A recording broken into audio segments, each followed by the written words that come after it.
সর্বনাশ। হবে তুই যে 8 ঘন্টা আগে হলি দেখুনি বেরিয়ে যাচ্ছিস তো? তা 8 ঘন্টা আগে হইতে কি হবে? তা বেরিয়ে যেতে পাবো না? উড়ি সর্বনাশ। হ্যাঁ গো আব্বা, একটা বেরিয়ে দিবা তো মন করতে কেন? শালা কি মা মেগো ছেলে রে তো? কোথা ছেলে রে তো? বড় ভাই, বৌদির বাচ্চা হবে শুনে আমি আর থাকতে পারিনি, মনটা খাকুলি বিকুলি করছিল, দুধ নিয়ে একবারে চলে এলাম। কি ব্যাপার বড় ভাই, মনটা ভারী ভারী, ছেলে হয়েছে তো খুশি হওয়া দরকার তো।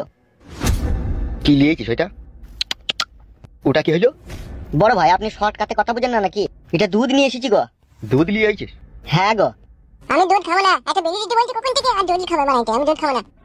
তুই ছেলে না অন্য কিছু বে? এই শুনে বাচ্চা, ছেলেটাকে তখন থেকে মন ভালো করে ধমক ধমক দিচ্ছি কেন? ছোট ছেলে কোন লাড়ি মারি চুমকি যাবে? এলো এই মাংমারানি খান কি রড ভাতারি মাগি কি ছেলে জন্ম দিলিল, হওয়ার পরে বিড়ি খাবে বলছে? তুই আর ভাতারির বেটাবে মাংমানি ভাই, তখন থেকে একটা বেরিয়ে দিতে পারছি না, বড় বড় কথা বানাইতে এতে। ও কি কথা বলতে রে বাপ? আব্বা ভাই কি তুই? আমি তো নতুন এই পৃথিবীতে এলাম, আব্বা তো বটে, তাকে বেরিয়ে দিচ্ছি না কেন? সাদা কুকুর দেখেছিস খায়ের উপরে বিষ ফোঁড়া হয়ে গেল রে।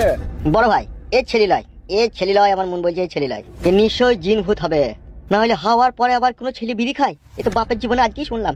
তাই তোর মনে এখন মিডিয়া ফিডিয়া চলিয়ে কিন্তু বিশাল মুশকিল হয়ে যাবে রে। ওগো শোনো, বাড়ি নিয়ে চলো আমাকে। হারে সাদা কুকুর, এ কি জন্ম দিলাম রে আমি? সেইটাই তো গো বড় ভাই, বিশাল আশ্চর্যের ব্যাপার তো। হবে তোর কাছে আবার জিনের আশ্রয় নাই তো? আরে মুকা চোদা, একটা বেরিয়ে দিবে তখন থেকে আবার ঘর পাকো মাইটি। উড়ি বাপ রে বাপ। ওগো তুমি বাড়ি চলো গো, বাড়ি থেকে যা হোক করবে। শালা কি ছেলে জন্ম দিলাম রে আমি? আমি তো আল্লাহকে মানাই করলাম যে আমি এমএলএ সাহেবের ঘরে জন্ম হব না, আমাকে ঠেলে গুজে পাঠিয়ে দিল। কি কথা বলছিস রে সাদা কুকুর? আমি এই পৃথিবীতে তোমার ঘরে আসতেই চাইছিলাম না, আমাকে দৌড় দৌড় করে পাঠাইলো। আমার তোমার ঘরে জন্ম নিয়েও আমার শান্তি নাই, মানে একটা বেরিয়ে দিছিল তখন থেকে। ওগো আমাকে বাড়ি নিয়ে চলো গো। সাদা কুকুর, জি বড় ভাই যান। তুই এদিকে বাইক করলে আয়, আমি ডাক্তারের কাছ থেকে ছাড়ের কাগজটা লিখে লিছি। ঠিক আছে বড় ভাই যান।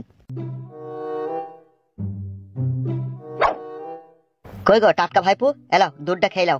তুই মাই গুণ খাবো বে শান্তি ছেলে। কাকা হইছি রে, গাল দিছিস কেন মনে করে? তা আমাকে দুধ খেতে বলবে কেন? বেশ বাপ, তোকে দুধ খেতে হবে না বাপ। কোলে এসো বাপ, বাপ শোনো আমার কোলে এসো। পালাবে কোলে মারাই দিয়ে, আমি হেঁটেই চল দেবো। এই এটি তো কোন চল নাম নাম চল। হ্যাঁ এই তো।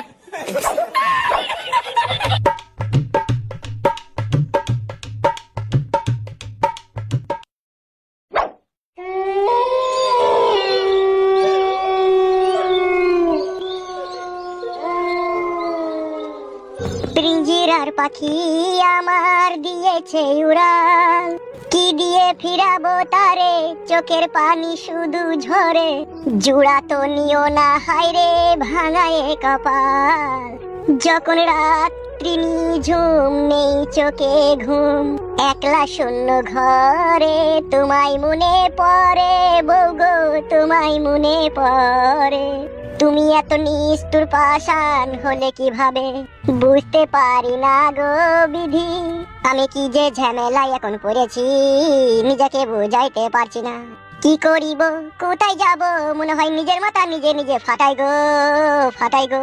ও তুই যে কাজ করলি গো আমার শোনাবো, এরই ফল তুই একদিন পাবি, যেই দিন পাবি সেই দিন বুঝবি, ভাতা ছাড়া কি যে জ্বালা গো জ্বালা গো।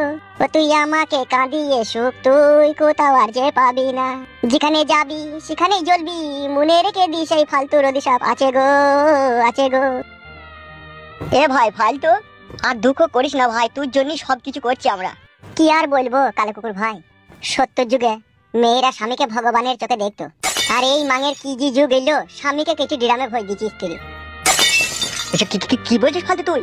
ঠিকই বলছি কালো কুকুর ভাই, নাইলে একবার তুমি চিন্তা করে দেখো, যেই বউকে আমি মনের ভিতর থেকে ভালোবাসলাম, তার শরীরের প্রতিটি অঙ্গ প্রত্যঙ্গ জুড়ে আমি আমার এই 2 হাত দিয়ে তাকে আদর করলাম, তাহলে বলো সেই মেয়েটা আমাকে কি করে ভুলে যায়, আবার যেহেতু আমি তার স্বামী। তোর বুদ্ধি হুঁশ একটু কম আছে বুঝলি ফালতু। কেন? দেখ ফালতু, তোকে আমি একটা সত্যি কথা বলছি, হ্যাঁ বলো। আসলে বিষয়টা যেটা হয়েছে না, মেয়েদের মন এমনিতেই বেশি নরম হয় বুঝলি তো, আর এই নরম হওয়ার জন্য না এরা অল্প জিনিস এই মানুষকে আপন ভেবে নেয়। এটা আমার বিশ্বাস হলো না। কেন বিশ্বাস হলো না কেন? আমার সাথে তো 3 বছর আমার বউ সংসার করলো, আমার খেললো, আমার পড়লো, আমার সাথে শুইলো, তা আমাকে আপন ভাবলো না কেন? তুমি যে বলছো অল্পতে আপন ভেবে লাই, তাইলে এত কিছু দেওয়ার পরে আমাকে আপন ভাবলো না কেন? আমার কাছ থেকে পালিয়ে গেল কেন? ওগো আমার কাছে একটা কথা শুনো। হ্যাঁ বলো। কিছু কিছু মেয়ে আছে এরা খুবই চরিত্রহীন প্রকৃতির হয়। তাই নাকি? হ্যাঁ গো হ্যাঁ, এই ধরনের মেয়েরা সৌন্দর্য পুরুষ মানুষকে দেখলে ভিতরকার আশা আকাঙ্ক্ষা অন্যরকম করে ফেলে। মানে কি করে ফেলে? অ্যাকচুয়ালি বিষয়টা যেখানে গিয়ে দাঁড়ায়, তা হলো ওইসব পুরুষ মানুষের কাছে শুতে চাই সেই সব মেয়ে।